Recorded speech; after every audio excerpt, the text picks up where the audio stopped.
What's up, everybody? Noah Kister back here for another interview with my friend Jason. I just had him on a couple weeks ago. We talked about a lot of Hallmark movies, including his brand new one that premiered that same weekend, Miss Christmas Comes to Town.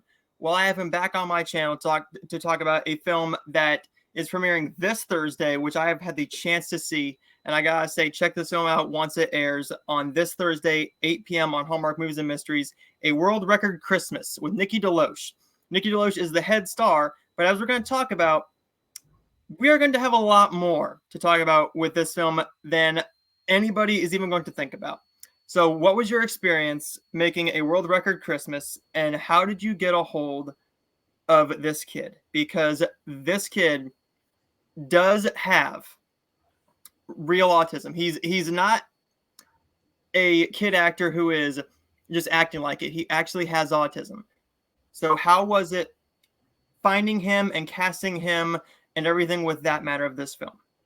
Well, I guess to start off, so the story itself is about an autistic boy attempting to break a world record during Christmas Eve. And what's fascinating about it, and one of the reasons why we also cast an actor who was on the spectrum, was because it's based on a true story. So here in BC, we have Alden Maxwell. He's 15. I think he was 15 at the time he actually did this. True story. He's up in Salmon Arms, small town in British Columbia. And he actually took one Jenga block and balanced 1,400 Jenga blocks on top of that. And he broke the Guinness World Record for stacking Jenga blocks, not once, but twice. Mm-hmm. So we knew, because it was inspired by a true story, because we wanted to have an autistic boy in this, we had to be true to it. We had to be honest. And part of my job as a director was to cast someone who would fit into that, who would totally deliver. So that was part of the process for us. And luckily, AIS, who I'd actually worked with before, and he is on the spectrum, completely delivered. It was a blessing that we were able to get him. I ended up auditioning, I think, about 30 kids, all fantastic, all very talented. Not a lot of them had set experience. So for us, AIS totally delivered. He had been in a bunch of movies, been in television, totally connected with it, much in the same way that Nikki DeLoach connected with it, and Lucas. We knew this was a very special movie that didn't exactly fit within the usual Hallmark sandbox.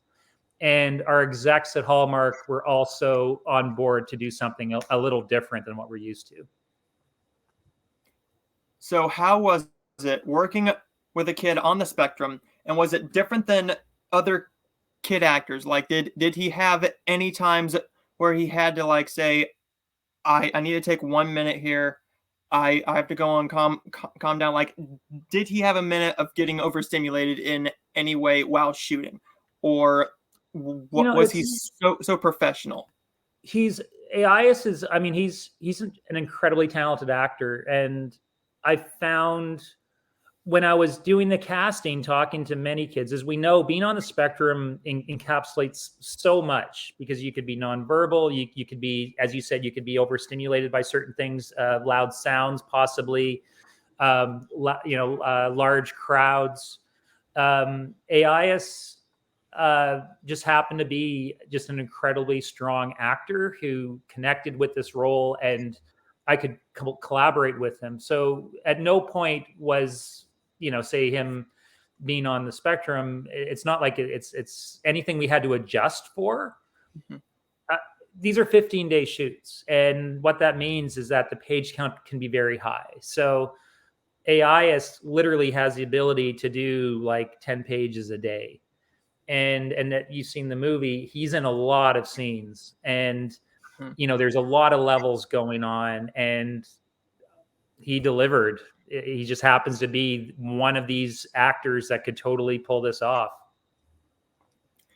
So this is a film with a child actor, and as you and I know, he can't be on set as long as, say, a Lucas or a Nikki. He can only do 8-hour days.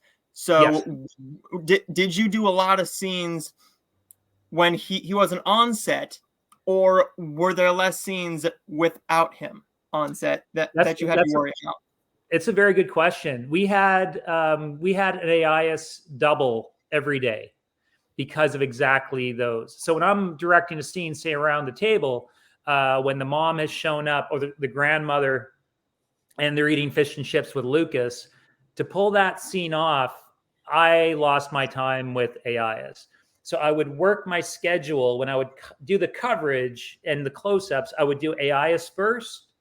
Then he had to leave, and then I bring in the double and all the over-the-shoulder shots when we see the Charlie Parsons from the back as he runs off and runs up the stairs. That's actually not AIS. That's actually his double doing those scenes. And his double, same height, same hair, same wardrobe. He's literally on standby in order for us to do that. So the complexity with me as a director, when I do a 15-day shoot with kids, I literally have to shoot their close-ups first. Sometimes I don't even master it, depending if the master, maybe I can't tell if on a super wide shot if that's AIS or his double. I just got to shoot them out and focus on their performance and get that done. So it can be technical and challenging, but it's all part of the fun. Now, this film, this is a true story. Yeah. Did you have the actual kid who did this actual world record on set, or did you get any input from the family? So what's the magic of this movie for me, and in some ways it's, the process of it is in some ways more important than the film. I'm so happy with the film, but it felt like almost like a Make-A-Wish Foundation, because we had Alden come out on set with his dad, and Alden actually auditioned for the part as well, so I could take him through that process, just to meet him and get to know him. So he does have a cameo, and Alden Maxwell is in the movie, and he comes up to Charlie Parsons and Amy, and he donates money to get the Jenga blocks that he can decorate. So that for me was magic. And I think for his family, this is just the most incredible, wonderful miracle that out of this whole experience, a Hallmark movie was born. And all that comes down to Alden Maxwell as this kid who had a goal, and he brought his family and community together, and he's just incredible. So I think it's wonderful that Alden and his family, they had this amazing experience by being a part of the movie. Now, we've already talked about Nikki. Yeah, she's amazing. She's incredible. She does a lot of these more hard-hitting films now. She just had 5 More Minutes a couple years ago. Last year she had The Gift of Peace. This year she has a world record Christmas. Mm-hmm. We talked about one scene that was cut. How does she go from herself to just breaking down like that? There are a couple scenes where she does have a bit of like a breakdown, just a little bit. Yeah. And no spoilers, but the audience is also going to have a couple moments where they are going to break down a little bit, particularly with one scene involving a chair near the very, very end. Mm-hmm. That's one where people I've talked to who have seen it have really just either bawled their eyes out or they've just full on ugly cried. Yeah. So how was it with her going from her happy-go-lucky self to just boom, instant tears? She has the talent, but was there a challenge with the script aspect or with her asking you, how do you want me to do this? And how did she do it, do you think? When it comes to those type of beats, because she's a veteran, because she lives the moment. So I work with a lot of actors, some of which can turn it on and off like a water faucet, that they could be joking 1 minute and the next minute they could be bawling their eyes out. I find that Nikki has this innate ability to put herself in the moment and to truly feel the emotions. It doesn't take her a bit to come out of it per se. I mean, she can still, it's still acting. And when I say cut, she's done, but she knows when she's nailed it. And as a director, yes, I'm there to give input when I work with someone like Nikki, but we also have a trust, and she knows it when she's knocked it out of the ballpark, and she always knocks it out of the ballpark. She's one of, you've seen these Hallmark movies. There's so many talented leads. I've had the opportunity to work with incredible people, but Nikki truly is amazing that she has that ability. And I think maybe that's why she's done, or maybe she's not to say maybe a little more picky about the roles that she takes, but this was one that we talked about, and it was very special to her. Yeah. And she just really wanted to do it. And the same with Lucas, and the same with AIS. I think we all felt that this was something, they're all special, but I think there's something magical about this one in particular that I do feel is going to make it a standout. Mm-hmm. With this film in particular, do you think that this film is going to hit people a lot harder who have an autistic child? Like me and my friend have a podcast on this channel, and we talked about this. And I let him and his wife talk about what they experienced with this film, because I don't have a child, but I have a lot of friends. Well, my one friend has a child who is autistic, and I'm basically a godbrother to a kid who has a nonverbal version of it. So he's nonverbal, but do you think that this film is going to connect better with parents who have a kid on the spectrum? Or do you think that this is a universal film where everyone is going to be connected to it in some way because we all know somebody on the spectrum in some shape or form? I think this type of plot has universal themes. Not to say he's like an underdog per se, but the fact that he has a goal that ultimately at first seems unattainable, and he brings together not just like, I think it does help the relationship between Marissa and Eric, and to reconnect and to rekindle the romance, and it brings the community together as well, and so much is born out of the journey that Charlie Parsons takes. I think that it will be universal, and that everyone will be able to, in some way, to relate to it, whether they have an autistic child or not. That being said, I do feel that by making a movie like this, something that does have this diversity to it, it's inclusive. We had a couple actors come out that were on the spectrum as well.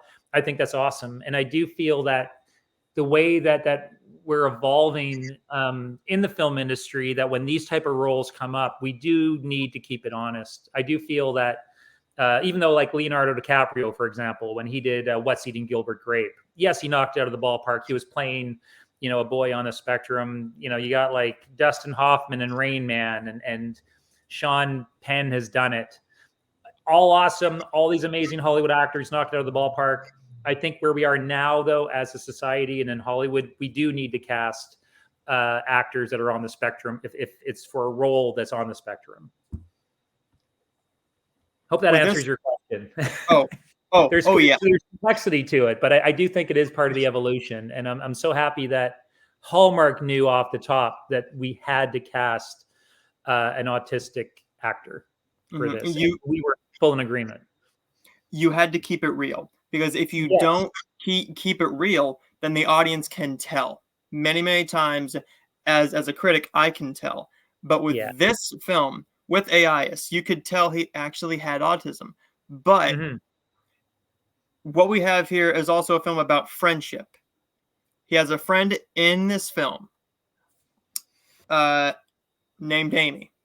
Can you tell us a little bit about her casting, and did they know each other prior? Was there any issues on set with everyone having to basically watch what they say to not? I can tell you that much in the same way that Nikki and Lucas, and I think they've worked together before, so they completely connected. They were on the same page.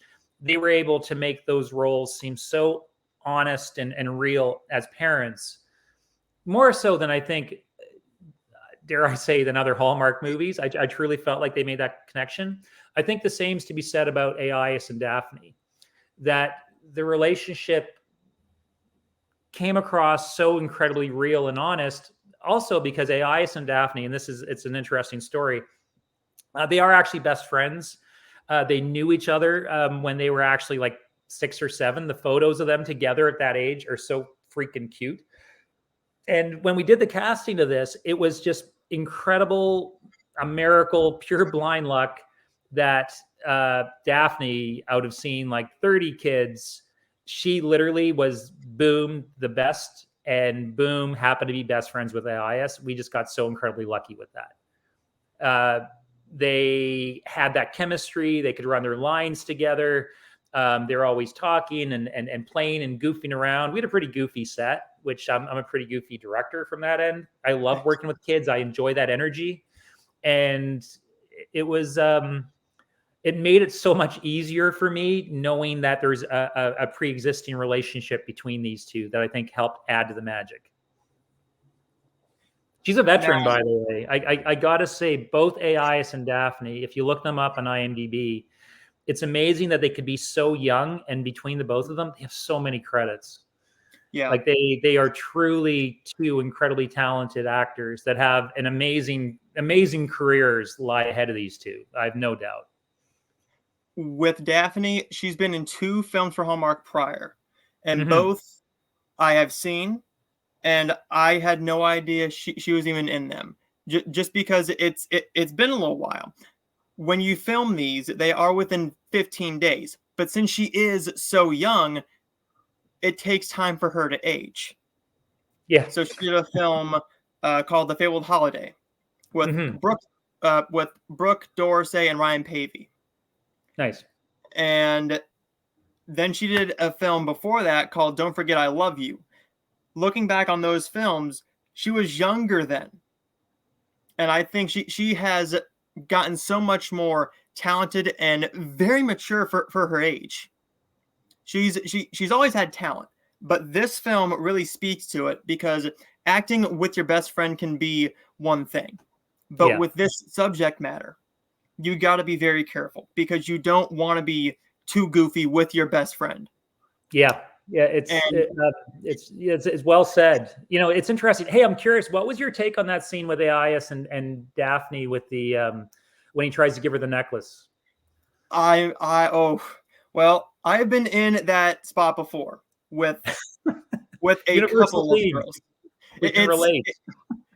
It's a universal theme. We've all been through it. We like this person. We want to say something or give them something and let them know, and then we get shot down. But what I was really proud of is that this scene was so well done, but it's written so well where she knows what to say. But with autism, like he has in the film, right? It's hard for kids on the spectrum to take things a certain way. And I think they did such a good job at making this as real as possible because you could have had him go, oh, okay, fine. But no real spoilers here, but it's a Hallmark film. So you are going to get a happy ending to most plots, right? But with this one, you give us something that is so sweet where they still end up being best friends. It isn't like some films where, hey, I like you. Well, I don't like you back. Okay, bye. I'm out of the film for the rest of the time. She's there when he's going to try and break the world record.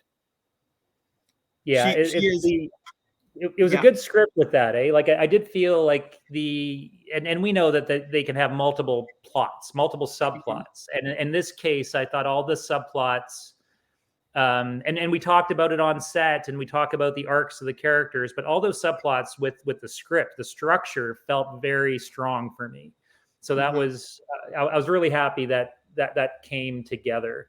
I found with this one, with AIS and Daphne, with all the characters, with Nikki and Lucas, we don't have a lot of time, and we're constantly running lines and figuring out the beats, and that's part of the process.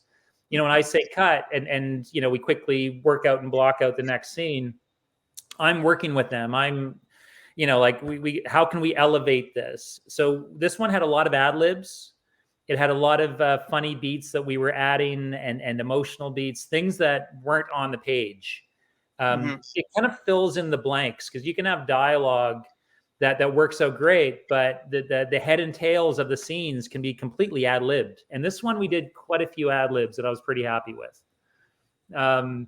Yeah, especially with the AIS, with his, Mhm. because his character always cracking jokes. Yeah. A lot of those we kind of came up with on the spot. Like when he's on stage with Santa Claus, Yeah. and I don't know if he pulls on the beard, but he recognizes the Santa Claus being the mayor. Yeah. That was ad libs. He looks at him, and he says the character's name, says, hey, is that you? And the mayor goes, don't tell anybody. Yeah, it's just those little moments of magic that, again, as actors, because they're in the moment, and they just can say the funniest things when they're in character. And now AIS was brilliant at that. He came up with some good ones.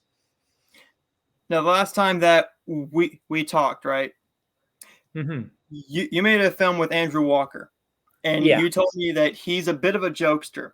Was it kind of like this? What was anybody sort of like him, where he's, let's just say, he's a Hallmark veteran. Yeah. He's been in tons of these things, and that they love him. They love him to death. You told me that he did this one scene where he went right up to you and says, "Hey, can I do this? I know they won't mind." Was there anything like this? And can you tell me what that scene was in that film with him? What scene? What was it where he wanted to go a little bit over the Oh, top? he so pressured me, and it was funny because he was completely right, because his instincts are so good.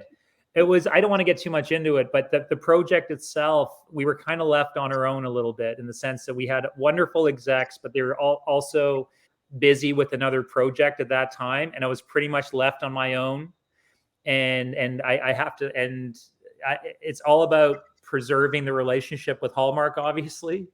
Mm-hmm. But so I had to make that decision. I'm like, okay, Andrew came up to me. He's like, we knew the scene needed work, and I think what he wanted to do with it was change a few lines, or literally, I think, like, gut it, like cut out a big chunk of dialogue. And it's always, I don't want to be the director that goes rogue on a Hallmark movie. I don't want that Mm-hmm. reputation, but I trusted in him. And he's, Jason, I'll take the blame. We'll switch this line. We can cut this dialogue. I got something new I could do at the end of it, but you got to trust me. And I'm like, Mm-hmm. I have no execs. I have no one to call. We're doing this at like 1 a.m. in the morning. Okay, let's do it. Let's do it, Andrew. We're going to do this. And it paid off. It was, I think, at the time when it came out, it actually had some of the highest numbers for a #1 Hallmark movie. And they both immediately, Andrew, after that, got his, I think it was like a 3 or 4 or 5 picture deal. Yeah. So he was completely right. And again, my relationship with my actors, my leads, it's very much about trust. And I can say that the same trust I would have with an Andrew, I 100% have with a Nikki DeLoach. Mm-hmm. Her instincts are amazing. She's done so many movies, and she always wants to elevate, and that's part of the fun, because you're dealing with actors that are excited and they're in the moment, and it's like, how can we make this even more special than it actually is? So that's the magic of working with the Nickis and the Andrews, and Lucas also. Just, they all contribute as part of the creative process. Speaking of all the actors, did anybody get teary-eyed or choked on set when it comes to a very the chair scene? Was anybody like bawling on set during any scene at all? The scenes that got to the crew, for example, like that one a little bit, but we had a scene which takes place with Marissa Parsons and Charlie Parsons, and they're making cookies, and AIS, who's playing Charlie, he turns to Nikki and he brings up this whole thing about, like, did my dad leave me because I'm autistic? And of course she's like, no, absolutely not. And she explains that it's he had a love for him, and their love was never questioned Mm-hmm. because of the autism. And he's satisfied with that answer, and he walks away. And the way Nikki played it was that her eyes brim over, and she actually has a breakdown, and she kind of turns her back to the camera, turning her back to us. Yeah. And it was so real, and it was so beautifully acted that we all cried. And that Mm-hmm. was a scene which I know that with Hallmark, it was early on in the movie. Structurally, I think it was maybe about like page 20, like maybe, like first act. Yeah. And I know Hallmark, some of the execs maybe thought that it was too emotional that early within the structure of the film. And I know we did push back a little bit when they wanted to really kind of pare it down. So I think it survived. Mm-hmm. But not maybe in the I'm hoping it didn't lose all the magic of that moment when it played out on set. A Yeah. testament again to Nikki's acting, because it was something that how it came about, I didn't expect it to Mm-hmm. hit home for me. I don't have kids. I just have a furry, little fur baby dog. But yeah, she again, a testament to Nikki's acting, that she just brings that much to it, and it was just a wonderful moment. I think we had a few others that really hit me on this one. The library scene, I Yeah. think with Charlie, I think when he's surrounded by the psychology books, and he doesn't want to be part of those psychology books, and Yeah. that scene with him and his dad, I think had a lot of emotion to it when he tells his dad that I don't want to give too much away, but there are Yeah. these moments, especially between AIS and Lucas. Again, two very good veteran actors, and Yeah. they have some really good moments where I kind of got a little bit choked up on set with how real they were able to make it. Mm-hmm. This film, I think, is going to be the most emotional film that Hallmark has this year. Oh Just wow, thank you. because we never get anything like this, right?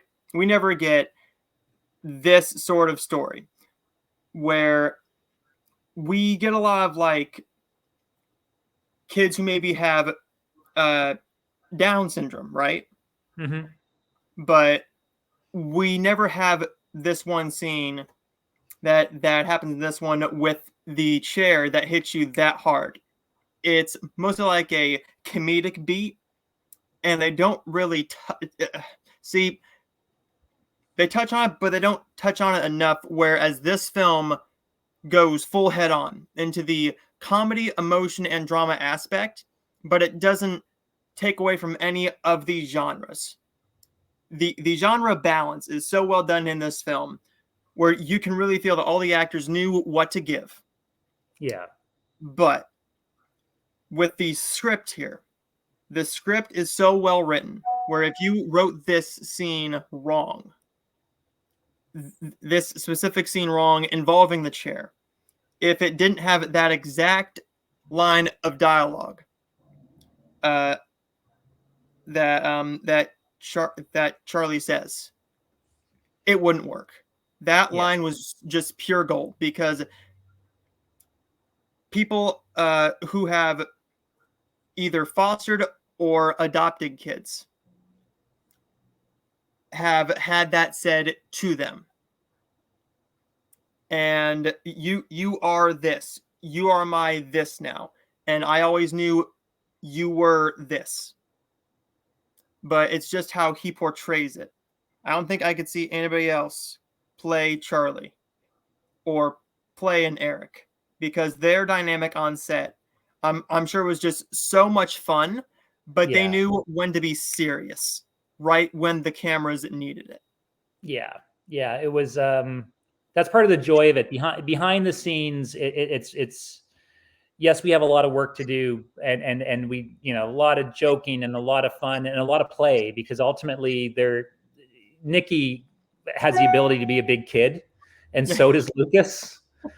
And but when it comes, and that's part of why they're such good actors, to be honest. They never lost sight of the ability to play, and Mhm. they are jokesters, and they are fun, and they go out of their way also to bond with AIS and to bond with Daphne, because they know the importance of that, having the connection. So it very much, that's why we hear a lot about on sets with these type of movies, that a family is created, your film family.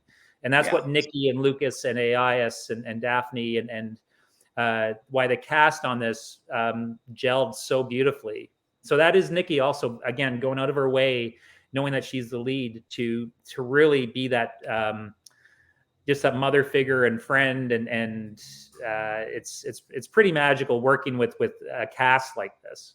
So yeah, and then it all translates when we shoot it, and that's I think why when people watch this, I truly think it's going to catch them off guard how real these performances are on this one.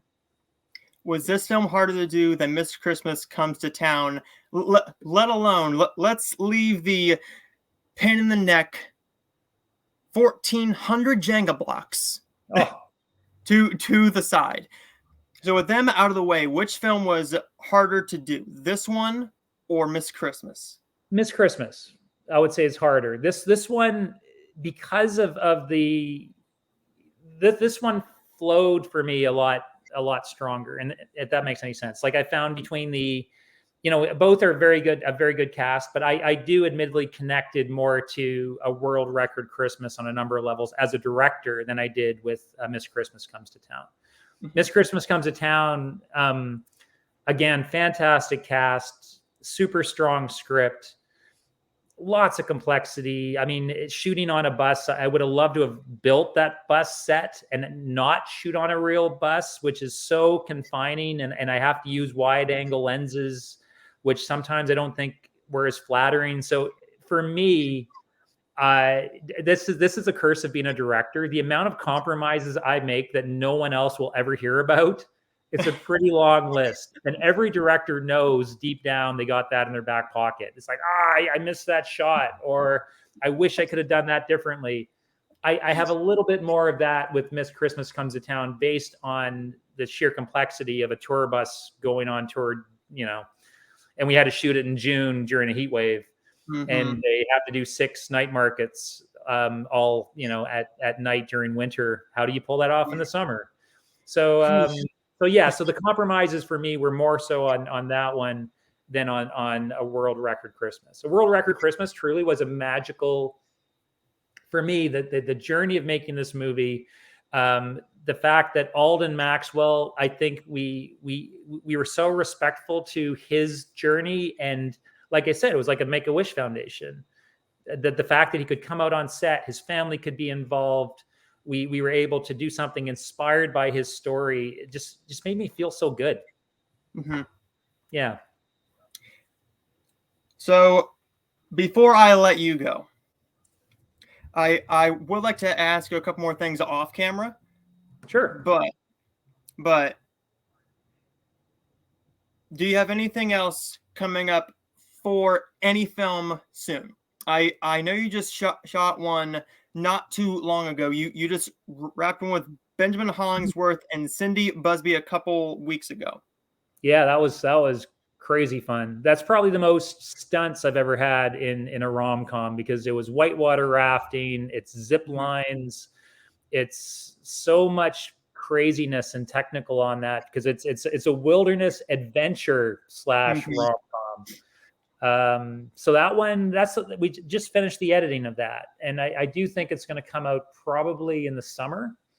And again, Cindy Busby is so hilarious. Like, she's almost like a female Jim Carrey at times. She's wonderful.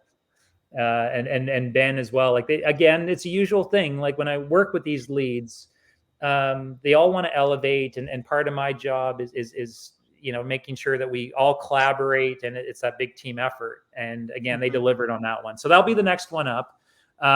It's the usual thing. I mean, as a director, I finish a project and then I'm off to the next one if I can get the gig and I compete. There's so many wonderful directors out there that we're all up for the same project, and it's always a blessing when I get the opportunity, and it's even more of a blessing when it's a great story like I had with these last two.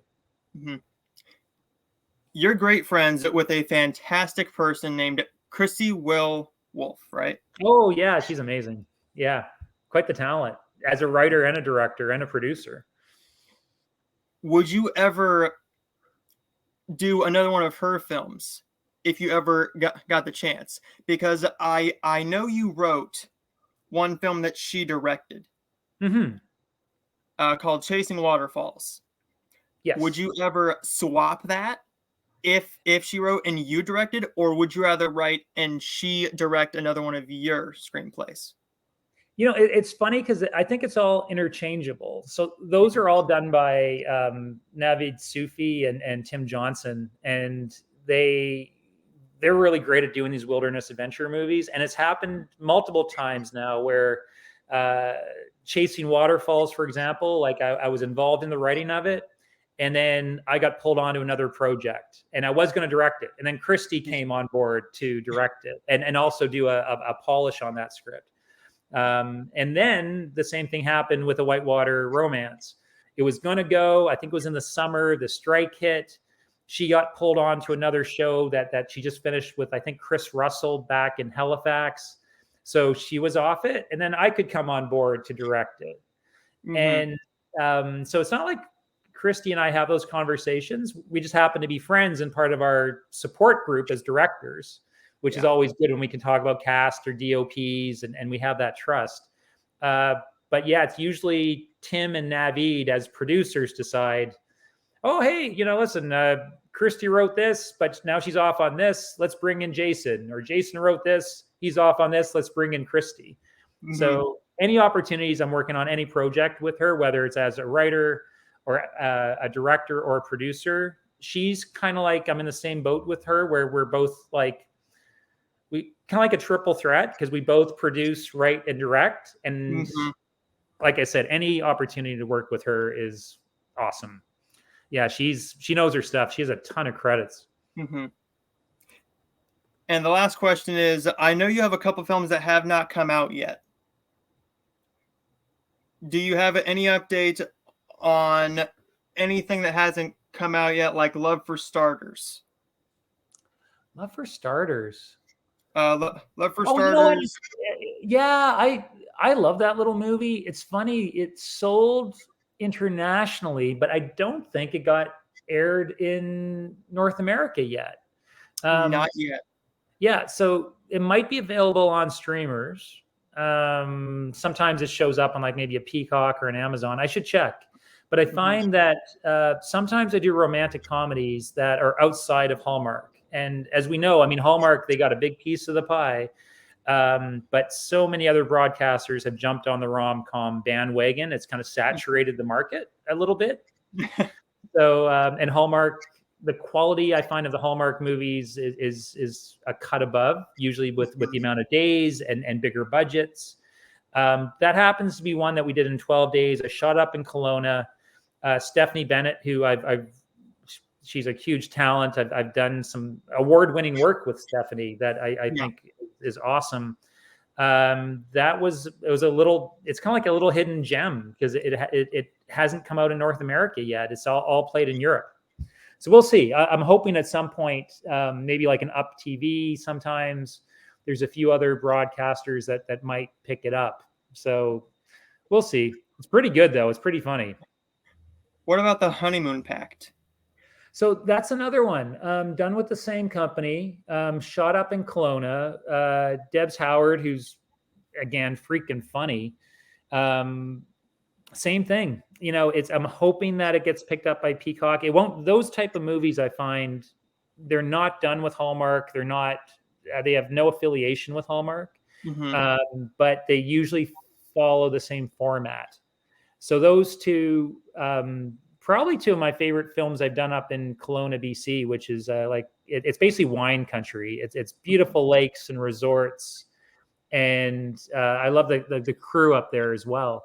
So I'm hoping at some point the North American audience gets to see them. I think again they might be out on streamers, Yeah. not traditional broadcast. But I find also with this market of the rom-com, sometimes you just go straight to a streamer. And it Yeah. could be like Hulu, Roku. There's so many now. Mm-hmm. And the final one is before I ask you a couple things off the stream. Mm-hmm. You probably have a very good relationship with the Hallmark Channel, right? I like to think so. Mhm. So do you have the same with Reel One? Because Mm-hmm. I know you've made quite a few films with Reel One. So do they ever cross over in your mind where you've made one, but it ended up on their channel?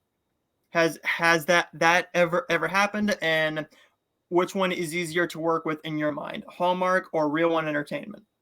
Yeah, definitely Hallmark. Real One is now that's a company that has a lot of their distribution is set up through Europe, Mm-hmm. and so they sell to Italy, to Spain, to Germany, to France, and they're lower budgets. They're 12-day shoots. Um, it's almost always a full Canadian cast Yeah. because of the budgets being slightly lower. I do find that when I do those, it's like doing an indie feature in the sense that one of the big pluses is that I actually have no execs. Technically, I do have execs, but because I'm usually off on a beautiful resort somewhere, they don't come out and visit all the time, Yeah. which can be a plus or a minus. But I mean, I've been around a lot, so I actually enjoy having sometimes a little bit more control over it, and especially getting my hands into a script. Even though I didn't write the script, I got to always polish the script to make it shootable, Yeah. especially if it's 12 days. There's actually an equation to it. You want to have like one location that 75% of your shoot is at that one location, and you limit the speaking parts. It's math. Mm-hmm. If you have like 30 speaking parts, you'll never be able to afford it. You got to make Yeah. sure you have 12 speaking parts. You know what I mean? It's kind of Mm-hmm. so there's definitely more of an equation, I think, to those ones, and they're more typical in the sense that they follow uh, what's the word for it? I don't want to say like cliche rom coms, but they definitely seem to be old school compared to Mm-hmm. Hallmark that's trying new things, exploring new stories, brings in more diversity. You can have like everything from an East Indian wedding to an autistic, teenager, like with breaking a Jenga block record. They're Yeah. very open. Hallmark, I think, is it's quite exciting. They're also doing a lot of true stories. I don't think Real One does the true stories, which I'm totally excited about. So yeah. So all that being said, um, I love doing Hallmark movies. I love the quality of the cast. Yeah. Working with these veterans like a Nikki DeLoach or like with Lucas as well, and Barbara Niven and Erica Durance and Brennan Elliott. I feel with Hallmark, I'm part of a family, I guess. Mm-hmm. You know what I mean? It's like Yeah. you see the Andrew Walkers when you go to the parties, and it's always big hugs, and it's always like you're part of something with Hallmark, and you don't get that from Real One, unfortunately. They actually had a big party. I believe in Nashville. Mm-hmm. Nikki was there. Tons of stars were I love there, it. and I saw it was a 2000s party, Mm-hmm. and I remember watching. I think it was Benjamin Ayers did a live stream of just like 3 minutes, Oh yeah, Ben's good at and those. and there was Andrew Walker just busting a move and dancing and dancing and dancing. You know what? You would And love it. It's like you're at the best high school reunion because and I haven't been to one of those parties. I'm usually I've been so busy. But when you get because I've worked with Ben, I've known Ben since like 2007 when I did a sci-fi movie with him and Jason Priestley, a time travel movie. yeah. So and I worked with him on like a Chronicle Mysteries with Allison Sweeney, and to be in the Mm-hmm. same party and I'm talking to Ben, I'm talking to Andrew, I'm talking to Brennan. It's like I was Hey, at a Jenny Christmas McCarthy. party. Oh, it was amazing. I was at a Christmas party last year, and to see all of them literally felt like a high school reunion with like all these best buds. Because in some ways, it's like going through like a mini movie war zone where it's like, yes, we came out of it and we're intact and we made something awesome. And so we're all bonded. Like I said, that's part of the Hallmark family that I'm just really proud to be and appreciative of being a part of. And like when we push these movies, by the way, too, like we want to get all the eyes on it.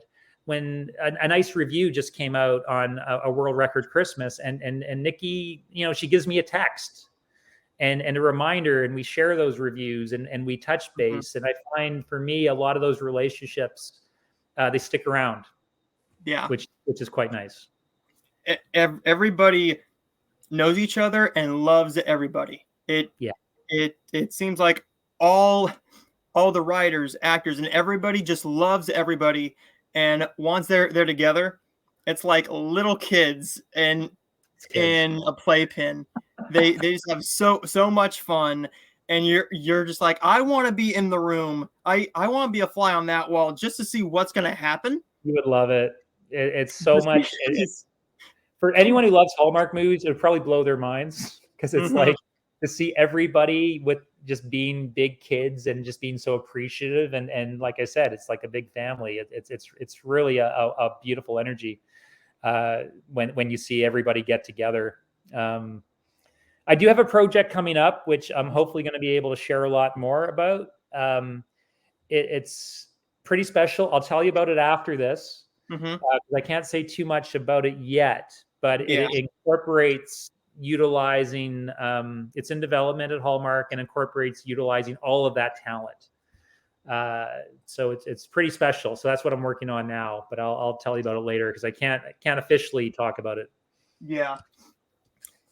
And lastly, has your wife been in any of the projects as a small cameo? As hi, I'm here. So it's funny. My dog Frankie. I did some acting in a comedy called The Right One, and I played a drug dealing dad, a suburban dad, and I had my dog strapped to my chest. So that was Frankie's big cameo. My wife works in costumes, and she's worked with on a lot of Disney shows like Mech X4 with the giant robots. Yeah, a lot of working with kids. And so she hasn't played in the Hallmark sandbox yet. And even though she has done some acting back in the day, no, she's never done a cameo. I don't think she ever will. I don't think I'll be able to convince her of that. Me, on the other hand, I'm a bit of a ham. So if I can work my way in somehow and be a little Easter egg, I'll try to work it in. Yeah, you'd be in like a party scene and you walk by I believe it's in Psycho and the Birds. Oh, we had Alfred Hitchcock. He did a small cameo, and you're like, there you are. I can see you doing like a style like that. Oh, I've done it in my science fiction, my sci-fi disaster movies. I was always part of the crowd being chased by a tornado or dodging lightning bolts. I always would be in those big crowd scenes, actually. Well, thank you so much, Jason, for coming back on, and hopefully we can talk next time when you have your new film with Cindy Busby. And this is not the last you'll hear me speaking of Miss Cindy Busby. Not going to say anything else, but something pretty exciting coming up. But thank you guys for watching. Thank you so much for coming on one more time, Jason. And I can't wait to talk to you many more times because I'm sure that we will be just talking back and forth as much as we can. Awesome. Cool. Thanks for the opportunity. Thank you so much. And check out A World Record Christmas this Thursday on Hallmark Movies and Mysteries. And if you don't have that and you want to watch it a little bit early, just a little bit early, on Hallmark Movies and Mysteries. Sorry, on Hallmark Movies Now. But check it out on Hallmark Movies and Mysteries because every single week you get a small preview of what's going to be coming next week on that channel for their next new film. So that's why I love to watch them on there, so I see those. And you also get a lot more of the feeling of Christmas. But also, I don't think they cut out anything on the channel, but on the streaming service, I think they might cut out a little bit more. But check out that movie, and I will see all of you guys next time.